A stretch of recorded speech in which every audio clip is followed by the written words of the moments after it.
57 nömrəli test nümunəsi. Choose the correct variant. Doğru variantı seçin. I want to visit boşluq, but I don't have boşluq address.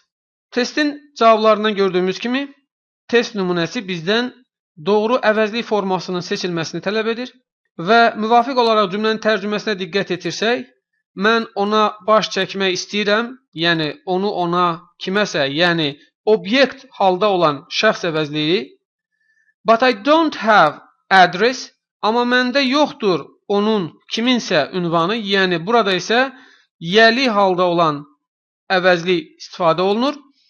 Yəli əvəzlikləri iki qrupa bölünür, həm asılı forma, həm də müstəqil forma və gördüyümüz kimi burada address isim işləndiyi üçün məhz asılı formada olan yəli əvəzliyi işlənəcəkdir. Gəlin cavabları nəzərdən keçirək. A bəndində his, C bəndində your və D bəndində Z əvəzlikləri obyekt əvəzliklər deyirlər. Bunlar məhz yəli əvəzlikləridir. Amma bizə birinci hissədə məhz obyekt əvəzlikləri lazımdır. Ona görə biz A, C və D variantlarının yanlış olduğunu görürük.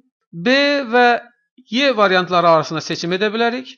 B bəndində yours əvəzliyi yəli əvəzliyinin müstəqil forması olduğu üçün bu əvəzlikdən sonra isim işlətmək yanlışdır. Ona görə də biz address ismini cümlədə görürük. Yours əvəzliyini burada işlətmək olmaz. B bəndi də yanlışdır. Doğru cavabımız Y bəndi olacaqdır. I want to visit her, but I don't have her address. Mən ona baş çəkmək istəyirəm, amma onun ünvanı məndə yoxdur. Burada gördüyümüz kimi her əvəzliyi she, şəxs, yəni qadın cinsində olan şəxs əvəzliyinin obyekt halıdır. Eyni zamanda bu əvəzliyin yəli hal forması da eynidir. O da her şəklində olacaqdır.